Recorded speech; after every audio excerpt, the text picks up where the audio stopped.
नमस्कार मित्रों, आप लोग चैनल को लाइक, शेयर और सब्सक्राइब करें। जैसा कि दीनदयाल उपाध्याय गोरखपुर विश्वविद्यालय के द्वारा जो बीएड में सीबीसीएस पैटर्न के अंतर्गत यानी कि चॉइस बेस्ड क्रेडिट सिस्टम के अंतर्गत बीएड पाठ्यक्रम को लागू किया गया है। इसके अंतर्गत हम लोग सेकंड पेपर में जो डिस्क्रिप्टिव प्रश्न आने वाले हैं उसके विषय में देखेंगे। बात ये हो रही है कि जिस प्रकार स्नातक और परास्नातक में सीबीसीएस पद्धति के अंतर्गत मिड टर्म और इन टर्म परीक्षाएं हो रही हैं, दोनों साथ ही में हो रही हैं। इन टर्म परीक्षा में ऑब्जेक्टिव प्रश्न आ रहे हैं और मिड टर्म में डिस्क्रिप्टिव प्रश्न आ रहे हैं। तो स्नातक और परास्नातक में जो प्रश्न आ रहे हैं 6 प्रश्न आ रहे हैं, जिनमें से आपको किन्हीं 3 प्रश्नों के उत्तर देना है। और ऑब्जेक्टिव में जो इन टर्म की परीक्षा है उसमें 40 क्वेश्चन 40 करना है। तो बीएड में भी यही हो सकता है कि प्रश्नों की संख्या घट बढ़ सकती है, लेकिन प्रश्न तो आएंगे ही। तो उससे संबंधित जो डिस्क्रिप्टिव प्रश्न यानी मिड टर्म की परीक्षा है और इन टर्म दोनों साथ ही होगी, या आप निश्चिंत रहें। तो इसमें डिस्क्रिप्टिव प्रश्न पर आज विचार करेंगे। इससे पहले हम लोग ऑब्जेक्टिव इन टर्म का देख चुके हैं और जो संभव हमें लगेगा कि यह इम्पॉर्टेंट है उसको मैं लेकर आपके समक्ष प्रस्तुत होऊंगा। तो यह प्रश्न आइए देखते हैं। पहला प्रश्न है, दर्शन शिक्षा दर्शन से आप क्या समझते हैं? शिक्षा और दर्शन के आपसी संबंधों की विवेचना कीजिए। दूसरा प्रश्न है, आदर्शवाद से आप क्या समझते हैं? आदर्शवाद के अनुसार पाठचर्या, शिक्षण विधि, शिक्षक शिक्षार्थी संबंध एवं अनुशासन के स्वरूप की विवेचना कीजिए। तीसरा प्रश्न है, प्रकृतिवाद को परिभाषित कीजिए। प्रकृतिवाद के अनुसार पाठ्यक्रम एवं अनुशासन के स्वरूप की व्याख्या कीजिए।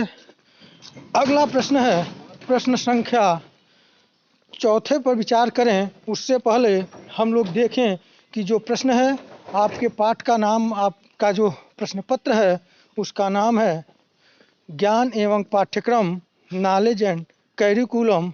तो आपसे जो प्रश्न पूछे जाएंगे उसमें जो पाठ्यवस्तु है इसके अंतर्गत वह इसी प्रकार शिक्षा दर्शन से संबंधित प्रश्न पूछे जाएंगे। और उसमें जो प्रमुख हैं आदर्शवाद, प्रकृतिवाद और प्रयोजनवाद, यथार्थवाद, भारतीय दर्शन, इन सबसे प्रश्न पूछे जाएंगे।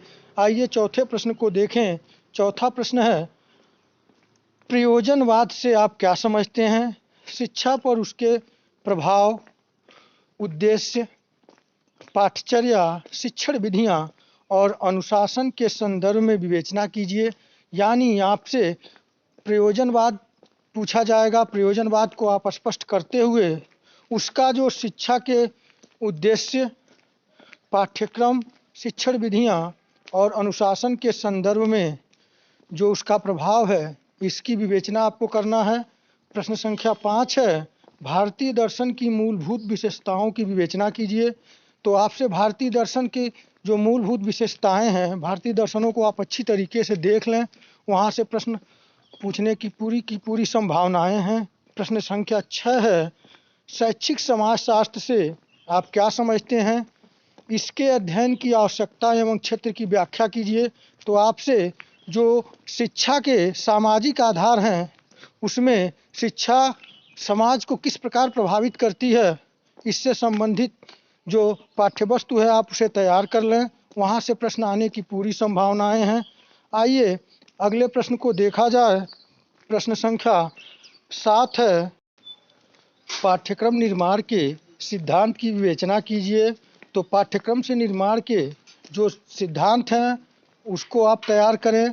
पाठ्यक्रम निर्माण में आपके जो चारों प्रमुख दर्शन हैं, आदर्शवाद, प्रकृतिवाद, प्रयोजनवाद और यथार्थवाद, और शिक्षा के जो सामाजिक आधार हैं, इस तरह से सबको मिलाकर जो पाठ्यक्रम का निर्माण किया जाता है, सामाजिक आधार, मनोवैज्ञानिक आधार और दार्शनिक आधारों पे जो पाठ्यक्रम का निर्माण किया जाता है उससे संबंधित चीज़ों को आप तैयार करें, वहाँ से प्रश्न पूछे जाएंगे। प्रश्न संख्या 8 है, राष्ट्रीय एकता से आप क्या समझते हैं? भारत में राष्ट्रीय एकता के विकास में शिक्षा के योगदान की व्याख्या कीजिए। आप राष्ट्रीय एकता से संबंधित जो यूनिट है उसे अच्छी तरीके से तैयार करें, वहाँ से प्रश्न बनेंगे। प्रश्न संख्या 9 है, शिक्षा के व्यक्तिगत एवं सामाजिक उद्देश्यों की विवेचना कीजिए। आप इसे भी तैयार कर लें। प्रश्न संख्या 10 है, यथार्थवाद से आप क्या समझते हैं? उसके आधारभूत सिद्धांतों की विवेचना कीजिए। तो आप इसको भी तैयार करें। उम्मीद करता हूँ कि आप लोग इसे पढ़ भी चुके होंगे और अभी कम ही समय है, लेकिन आप इसे अच्छी तरीके से तैयार कर लें, जिससे आप अच्छे से अच्छे अंकों के साथ सफलता प्राप्त करें और शिक्षक बने और भारतीय समाज में विसंगतियां जो हैं उन्हें दूर करते हुए भारत को एक राष्ट्र के रूप में आगे ले चलें, जो कि एक मजबूत राष्ट्र के रूप में आगे बढ़े। तो आज इतना ही। नमस्कार।